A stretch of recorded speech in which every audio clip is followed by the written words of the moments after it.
Hello and welcome to the Producer Podcast. I'm your host, Micah Versman, and joining me today is Matthew Jordan, producer on the film Countercolumn. I first met Matthew several years ago at the Christian Worldview Film Festival before going on to work on Countercolumn during the summer of 2018. Let's dive in and get started.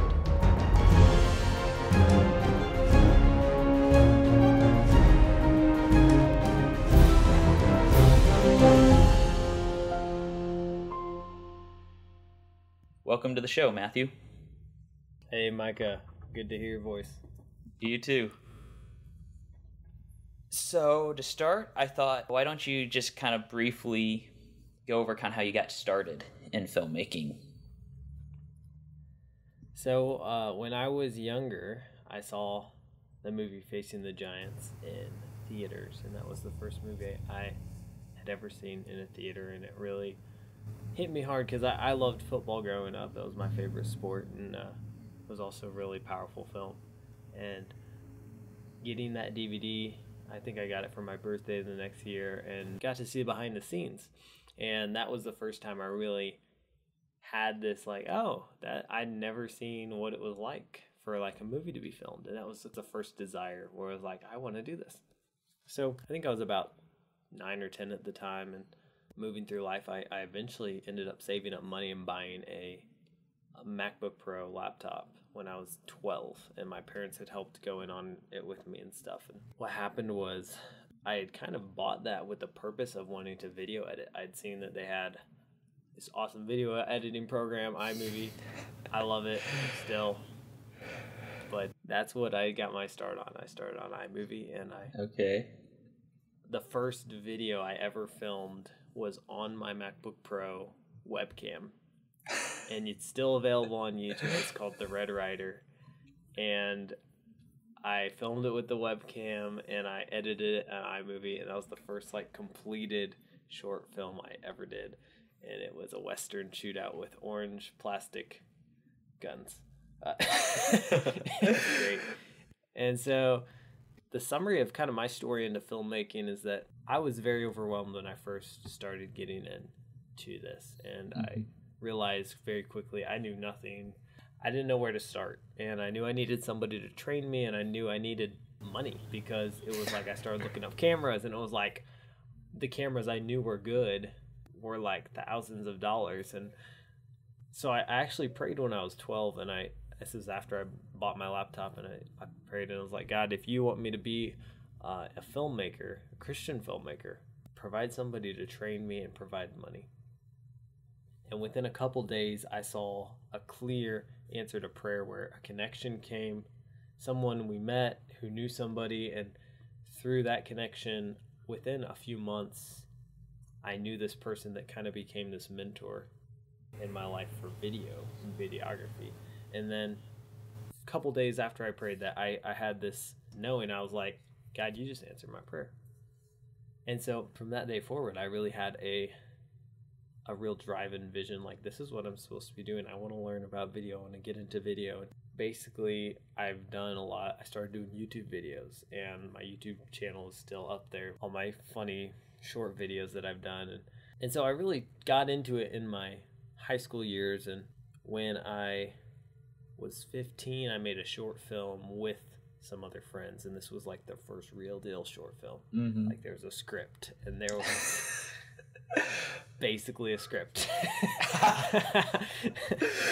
There was a boom pole and a script and a camera, and I got to film it and called myself the director. But no, it was a good experience. It was a hard experience. I went in with a lot of expectations of how good I wanted to make it, and it came out so much different. Like, it just, the first day hit me. I was like, oh, God, what's going on? This is horrible. And I remember crying that night, being like, I don't know how it's going to happen. Sounds like the story of most film projects I've been part of, but I finished the short film, and I thought, hey, did a short film. What's next? Feature film, of course. And so start thinking, oh, feature film's next, praying about it. And I just assumed, this is going to be with the same group of people that We got along pretty well. I think this is a good thing going on. And year goes by, and I basically graduate high school, and nothing's really happened. Nothing's opened as far as a feature film, and maybe one short film came up after high school. It was like Barn Band, but it was such a dry season. And what's interesting is that when I was a senior in high school, I had a business class, and I ended up making a video company called MJ Multimedia. And this opened up the door to, I feel, the second answer to my prayer, which was the money. And so this is something where it was like I was always editing, I was always filming. It was not filmmaking like I wanted to be doing, but it was paying me, and like it was like a profession. And through that, it's like I've had the money to spend on equipment, and I've had the ability to rent equipment and things like that, and so all these things prepared me. And when I graduated high school that year, I had kind of forgotten that I had prayed so hard for a feature film. And I had prayed when I was 15 through probably 16, 17 maybe. I remember writing down this prayer, and Gilbert Sorolla, who was a friend of my dad's, he owned a property management business, and we were good friends with the Sorolla family. We went on a picnic after the National Day of Prayer. There was some public event in town, and we went on a picnic, and me and him went on a walk, and we never really talked much before. And he was sharing with me some things about the Army and how it relates to spiritual warfare, and I kind of was like, oh, that'd be good material for a movie. And I didn't think much of it. That's all I said, and this is just me being Matthew, because I'm always looking for stuff that would be good material for a movie. Yes. And so I'll drop a comment like that all the time. But that was something that really stood out to Gilbert. And he had never even considered making a movie before in his life. And so then he gets excited about, hey, we should make a movie. And I'm having trouble getting into it, because like I have this expectation and imagination in my head of like what it'll look like when I do a feature film. Like, I'll work with these people, we'll like film it here, there, and it was interesting because Gilbert said, hey, let's start meeting. Can we meet Tuesday and talk about it? Let's meet this Tuesday and talk about it. So we met every week for like a half a day, and this birthed the story of Countercolumn, which is the movie that we just finished and we're still kind of working on. It's been like a huge journey, and I'll talk more about it later, I'm sure. But it's just like a testimony. Like my road to filmmaking has been very unexpected and very non-traditional, which I don't know if there's any traditional route into filmmaking, but for me, it's not been going and working with other people like I would have loved to. It's been very much like I stayed here in this area, and I did video production and have had a lot of leadership experience and all these different things, and it's just like things that dropped in my lap sort of, but it's very unexpected, and even up till it happens. So but yeah, that's kind of like summary of kind of my journey as a filmmaker. Nice. That's kind of cool. That Facing the Giants was like your first one. Like, I didn't see that in theaters, but that was like the first, I would say, modern Christian film that I saw as well. And like, it was the coolest thing to me too. Like, wow, I've never thought about this before. Yeah. Kind of crazy. So I'm kind of curious, because like when I go to a lot of, film festivals and that, you meet plenty of people that want to be like actors, directors, DPs. Was the producer area kind of where you always were interested in, or how did that come about? That is a good question. The answer is no. It was not. I didn't even know about producer role. I wanted to just make films, and I always wanted to be behind the camera. And I think one of the things that I fell in love with early on was editing. And so I would tell people, oh, I want to be an editor. And they're like, oh, there's not enough of those. That's awesome. But I always kind of still saw myself. I never saw myself as the actor, more of the behind the scenes. And I've acted in a lot of my shorts because you have to, even Countercolumn, I had to bite the bullet and be an extra. And that's just, it goes with the territory. It's like you're doing anything you can to get your movie done. But I was always filming and bringing it together, organizing it. And I didn't know it, but my whole life I had been producing.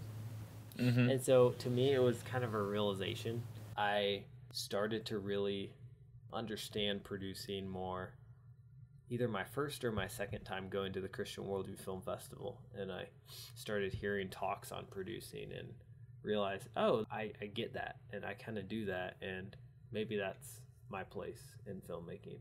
Because having a business, organization, accounting, all those things like come second nature. You have to do all those things. And so to me, coming on to filmmaking and being able to use all those things is easy. And some people, like, they come into filmmaking and they end up having to produce, not really wanting to be the producer really, but they don't realize that they need a producer or a production manager. And so it's all a drag. They don't realize how much of a drag it is to do all these things. To me, it's like a joy because I like details and I like organization. And I think the biggest thing that stands out to me about being a producer is that you're making something happen. And so when I had the realization, oh, producing is like my thing, like I think that's my thing. When I had that realization, it was like I was also realizing, like, I meet all these talented people and all of them are looking for jobs and all of them are wanting to be on film sets. And none of them are the people to actually make something happen that they can work on. Mm-hmm. And so who does that? It struck me there's such a lack of the true filmmakers, like the true people who are like making it happen. And I was like, maybe that's my place.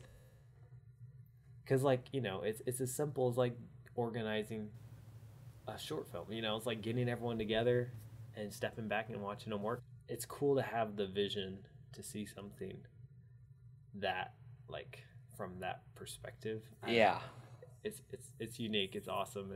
But I didn't see myself as a producer until I realized what a producer does. Okay. And then I was like, that's totally what I'm supposed to do. Nice. I agree. There aren't enough producers out there. Yeah. And good producers are even harder to come by than producers at times. Yeah, absolutely. Before we kind of jump in here to Counter Column, do you want to just kind of give a brief, like, what the film is about in case people have never heard of it? So Counter Column is a story about a teen from San Antonio, Texas, Anthony Mendoza, who grows up and is totally in the wrong crowds, starts dealing drugs, didn't really have any mom or dad at home. And things really spiral out of control in his life. And so he ends up joining the Army out of this necessity to get away from town. He meets this Midwestern Christian named Chris Wright, who's from Indiana. And Chris tries to reach out to Anthony, but Anthony is just not going to hear anything about it. And it's when Anthony sees Chris's response to tragedy in his life that Anthony actually starts to pay attention and listen. And so the story takes place largely at basic training. There's a part of it that's San Antonio and there's a part of it that's Indiana, but largely it plays out in the craziness of Army basic training. Okay, cool.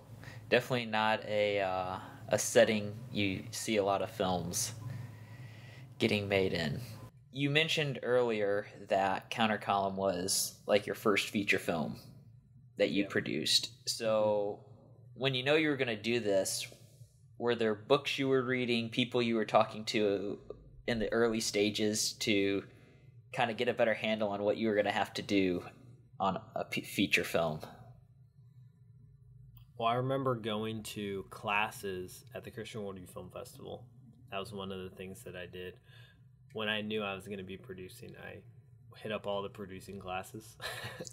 And I think I learned better, you know, just by classes and asking questions. There were quite a few people I asked that no matter how little experience or, you know, depending on, you know, their experience, you might think, oh, they don't really know what they're they're talking about. But someone who had produced a short film with a budget was more experienced than I had. I had produced short films, but I'd never done it with like a budget.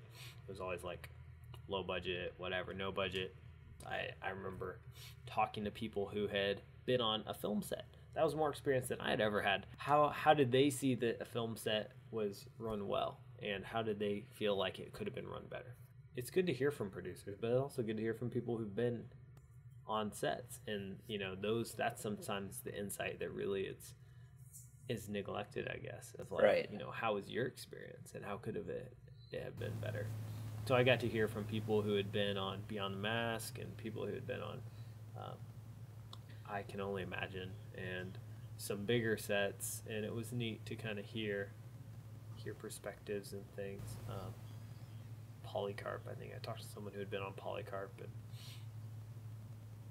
so I didn't have a ton of like producers that I talked to per se, but I did have quite a few people that I talked to about things. And as I tried to get more experience in the different, like I wanted to understand what was necessary in like the sound department.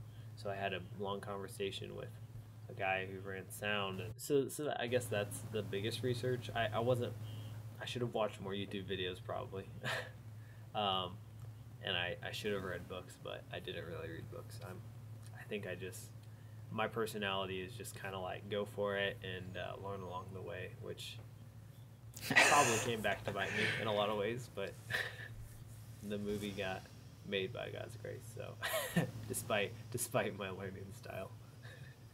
What was the process like early in pre-production, and you're looking around for your different department heads that are going to work on the project? What was that process like of finding them and getting them on the project? So I think before we hired anybody, I think we did have an online application on our website.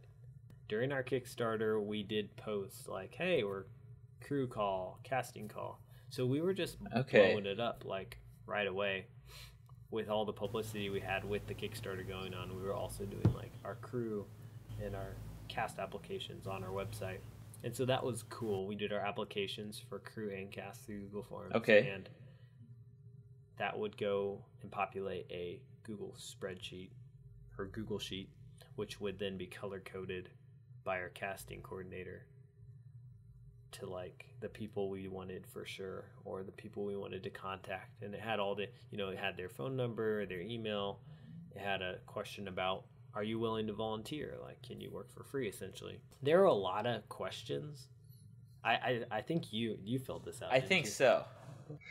There are a lot of questions on there. I'm like, that was a waste of time. Like, that didn't help us at all. Or like there are a lot of things now, hindsight, I'm like, we should have asked, like, do you have a driver's license? Or like, just like really basic things that like, you realize it's good to know. The reason was I had just patterned the crew application off of some random intern application from somebody's site, but it worked, and it gave me their contact info. I talked to a lot of people, and but I remember we got a lot of responses, but we needed a director photographer, like the director of photography position. I felt like we really wanted to get somebody really good for. And I had called up a guy that I knew from the festival, and I think he said, he wasn't in a position where he could do it. But I remember talking to a girl who ended up being our gaffer, because she had originally applied for being director of photography. And through that conversation, I think I was talking to her about being DP, and I'd emailed her or something, and somehow something had come up where she sent me her website, and then she sent me some other people that were DPs that she knew and said, hey, these are also good people you should look into.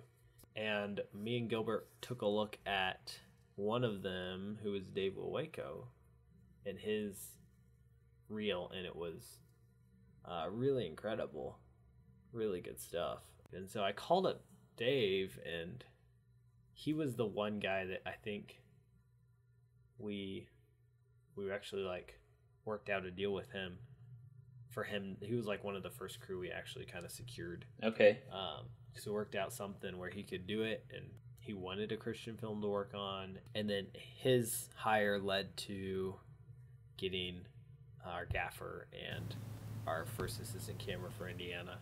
And so that was the biggest like grouping that was not really directly through our crew applications, I guess. Okay. We'd kind of scouted. Yeah. Sort of scouted, though it kind of was because, you know, our gaffer ended up, she had applied through the crew, and then she kind of gave me a lead to Dave. Other than that, most of the people that got filled in had gone through the crew application. And this is my first time budgeting a feature film, and we were on a limited budget with our Kickstarter and stuff. When things got a little bit tight, I started calling basically everyone who had said, yeah, I'll volunteer. And it was like, you know, I was just filling in whoever would come essentially. But it was so cool to see how so many people came and helped us out. And something that really helped us, it was a blessing and a curse, but it really ended up helping us get enough crew that knew what they were doing. And it was that we had 3 blocks of filming. So we had a San Antonio chunk, then we had 2 Indiana chunks.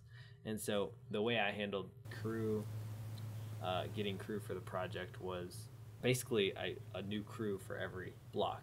Okay. But the people that said they could do all 3, basically on the application it said, can you do this block, or this block, or all, you know, you check the ones that you're available for. And I was able to get the main people, like our assistant director, second assistant director,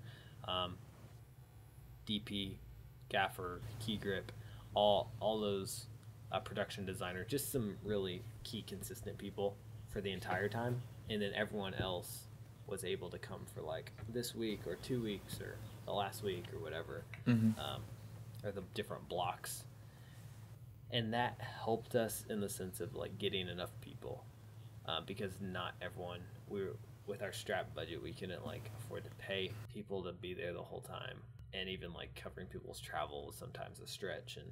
And so it gave people the flexibility, if they wanted to be on the project, to be able to come and just work a shorter bit, almost like a short film, versus the whole thing, which would have been like a month or 2 commitment. So if you were to do another feature film, would you do crew application that same way, or would you do it differently this time around? I would do 100% the same way, but I would, you know, use the hindsight to change the application, so it gives you better, more relevant information. As far as casting goes, I'm not sure. Okay. I think we would want to look into having an official casting director and you know, getting professional applications through like Actors Access or something like that. We didn't really tap into like name talent at all, or people who are like super serious about acting. It's mostly people that either this is kind of a side thing for them, or we pulled them from our church because we didn't have anybody else. Too relatable. Yes, a little too much. And so I would totally do the crew applications the same way, but I think that we have a list of people that we, you know, we're trying to take notes this whole way. And, you know, every time we're like, okay, this is a good thing that happened, and we'll say, do this next time. Or something we really wish we should have done, we'll say, hey, do this for next time. And the coolest thing about working with random people you've never met before is that you actually find some people that like are really, really good. And so, you know, working through the whole film, there's people that we really, really want to come back. And so those are the people that we would probably contact ourselves, instead of waiting for their crew application, and try to work out something with them.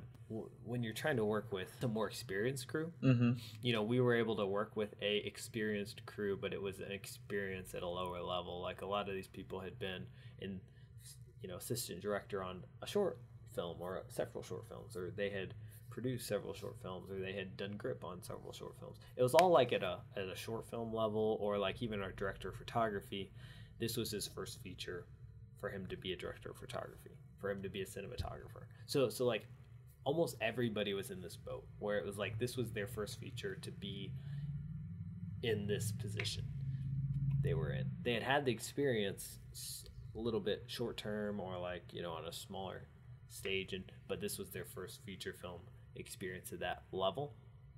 And that was also one of the keys for like being able to crew with a small budget. Yeah. It's because a lot of these people were willing to get the credit. Our prayers that everyone like is able to have Countercolumn as like a launch pad into bigger and better things. And so I don't know exactly where I was going with that, but hopefully that answers your question. Yeah, no, that's good because I've never done a survey like that. I've either just directly reached out to people or just like put a casting crew call on the Facebook page, like send an email here. Yeah, it is important to have marketing behind it. So we had a marketing crew. It was a bunch of friends that volunteered to help with online marketing during our Kickstarter. Okay. And they definitely helped push it out there. And so that's definitely something you don't want to just like create a website that no one knows about. It's like you definitely need to be sharing it and trying to get the word out there and even paying to put it out there for people. But honestly, the Christian Worldview Film Festival circle is a really awesome circle to put stuff out as far as crew calls specifically. A lot of the crew came from the Christian Worldview Film Festival. And also just networking, you know, when someone knows you, that gives validity to your crew call. And I didn't realize that like that was happening because I'd been there for like 3-4 years. Yeah. But I just met a lot of people and they knew my name, even if I didn't know them well. And they're like, "Oh, cool." We checked out the Kickstarter and said, "Oh, I want to fill out a crew application." So I definitely like recommend doing that. But I think I was saying when you want to work with, for the most part, people, no matter how experienced people are, they're still filling out applications. Yeah. So, because they're all, you know, the way the industry works is, you know, you're always applying for different gigs. But if you want to work with someone specific, the best way to get them on your project is a phone call and to work out a memo, you know, work out a deal with them specifically.